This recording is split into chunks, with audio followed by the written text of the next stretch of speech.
Hi అండి. అందరికీ నమస్తే. నేను మీ భవాని. ఇవాళైతే మేము అప్పనపల్లి వెంకటేశ్వర స్వామివారి గుడికైతే బయలుదేరామండి. వెళ్ళే దారిలో ఈ వ్యూ బావుందని చెప్పి ఇదంతా తీశాను నేను. అలాగే వెళ్ళే దారిలో ఇంకా మేము స్వామివారి గుడి కోసమని ఏమీ తినకుండా వెళ్తున్నాం కాబట్టి, ఇక్కడ జ్యూస్ చేయించుకొని తాగేసైతే బయలుదేరుదామని చెప్పి మధ్యలో అయితే ఆగి జ్యూస్ చేయించుకొనైతే వెళ్ళాము బయలుదేరి.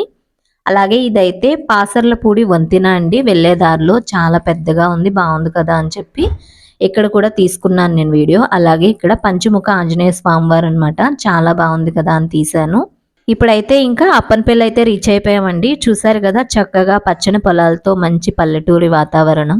అలాగే ఇంకా మేము గుడి దగ్గరికి వచ్చిన తర్వాత ఇక్కడ స్వామివారి పూజ కోసం అని చెప్పి తులసి పువ్వులు, కొబ్బరికాయ, అరటిపళ్ళు అన్నీ కూడా తీసుకున్నామండి. తీసుకుని స్వామివారి గుడికైతే వెళ్ళాము. ఇదైతే చక్కగా చుట్టూ అంతా ఉన్న వాతావరణం అంతా కూడా తీసాము. ఇది గుడి ఎంట్రన్స్ అనమాట.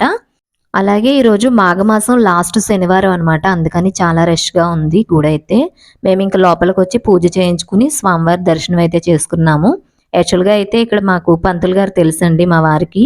అందుకని ఆయన దగ్గరుండి దర్శనం చేయించారు. అలాగే స్వామివారి పాదాల దగ్గర పెట్టిన ఆ వెంకటేశ్వర స్వామి పేర్లతో ఉన్న కండువా వేశారు. అలాగే నాకైతే స్వామి, అమ్మవారి పాదాల దగ్గరున్న జాకెట్ ముక్క, పసుపు, కుంకుమ, గాజులు, పువ్వులు అన్నీ ఇచ్చారండి. చాలా సంతోషంగా అనిపించింది. ఎంతో అదృష్టం ఉంటే గాని ఆ గుడిలో మనకి ఇవన్నీ దక్కవు కదా!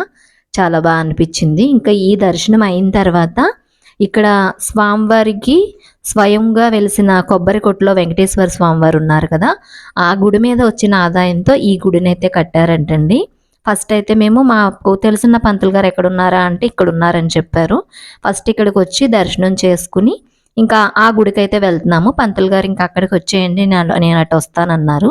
సరే అని చెప్పి మేము ఇంక అటు వెళ్ళాము ఆ పంతులు గారి కోసం. అక్కడికి ఇంక ఇక్కడ అడ్రస్ కనుక్కొని ఎక్కడుందా అని వెళ్ళాము. వెళ్తూ మధ్యలో ఇక్కడ స్వామివారి గుడిలో ఊయల సేవ అన్నాను కదా! ఆ ఊయల సేవ జరుగుతుంటే మేము కూడా స్వామివారిని ఊయల్లో ఊపి నమస్కరించుకుని ఇంకా కొబ్బరి కొట్టులో స్వామివారు వెలిసారన్నాను కదా! ఆ గుడి లోపలికైతే వెళ్తున్నామండి. యాక్చువల్‌గా అయితే అదే ఒరిజినల్‌గా స్వామివారు. అక్కడ కొబ్బరి కొట్టండి. కొబ్బరి కొట్టులో కొబ్బరికాయలన్నీ తీసి వ్యాపారం జరుగుతూ ఉంటుంది కదా! ఆ కొబ్బరికాయల గుట్టలో ఆ స్వామివారు దొరికారనమాట. వాళ్ళింకా స్వామివారిని అక్కడే పెట్టుకొని పూజించుకుంటూ ఉండేవారు నిత్యము. అక్కడికే చాలా మంది భక్తులు వస్తూ వెళ్తూ ఉండగా చాలా ప్రసిద్ధి చెందిందనమాట స్వామివారి గుడి. ఆ గుడిలో అడుగుపెట్టి ఏమనుకున్నా సరే కంపల్సరీగా జరుగుతాయన్నమాట. అలా అలా స్వామివారు ప్రసిద్ధి చెంది అందు మీద వచ్చిన ఆదాయంతోనే వేరే ఇప్పుడు నేను ఫస్ట్‌లో చూపించిన గుడి కట్టారు. ఇదైతే కొబ్బరి కొట్టు అని చెప్పాను కదండీ! కొబ్బరి కొట్టుగునే ఇక్కడ గుడిలాగా మార్చారనమాట చక్కగా. చాలా పెద్ద హాల్‌తో చాలా బాగా విశాలంగా, ప్రశాంతంగా ఉన్న వాతావరణం అయితే నెలకొందనమాట ఇక్కడ. చాలా చాలా బావుంది. చూసారు కదా ఇదంతా. ఇక్కడి దాకా మాత్రమే మాకు వీడియో తీసుకోవడానికి అవకాశం అండి. ఆ లోపలైతే ఇంకా తీయొద్దన్నారు. ఒకవేళ తీస్తే స్వామివారి హుండీలో ఏసేత్తాం సెల్లన్నారు. ఇంక దండం పెట్టుకొని ఇంక అక్కడ వీడియో తీయలేదు. అక్కడ కూడా మాకు పంతులు గారు అందరూ కలిసి వేద ఆశీర్వచనాలైతే ఇచ్చారు. అవన్నీ ఇచ్చిన తర్వాత ఇంకా గుడిలోంచి బయటకొచ్చి మధ్యాహ్నం భోజనం చేసి ఇంకా తిరుగు ప్రయాణం అయితే వచ్చేసాం. వచ్చే దారిలో మాది అత్తయ్య గారి ఊరు అమలాపురం అనమాట. అక్కడ మాకు అమ్మవారుంటారు.